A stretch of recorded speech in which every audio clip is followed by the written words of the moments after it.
Odi. Karibu, una shida gani kijana kwenye mageti ya watu asubuhi? Samahani, nilikuwa namtafuta mtu una shida naye huko ndani.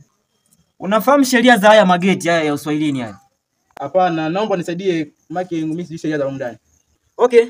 Ukitaka kuingia ndani ya geti sheria namba 1, uingie bila viatu. What? Na hapa ndo nakuruhusu uingie ndani. Hayakuwa viatu ndio uingie ndani. Ndio sheria ile tuingia hapa? Ndio sheria namba 1. Ya nyingine bwana. Wewe vua viatu ndio utaingia ndani. Una shida gani kijana?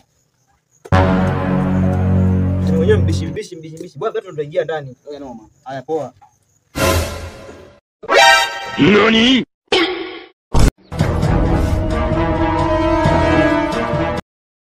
Samahani. Bila samahani. Kulikoni? Mbona kwanza pepo? Nilipita hapo nikataka mlinzi akaniambia kwamba sheria wangu ni kuvua viatu. Mlinzi? Hii nyumba kuna mlinzi? Braza umepigwa. Haiwezekani. Umepigwa braza. Hii nyumba hii haina mlinzi. Ni mwenyewe anajiweza. Kwanza Tito umepigwa braza. Hapa mjini shule mwalimu mkuu babako. Umepigwa braza. Kwanza wewe mlinzi gani?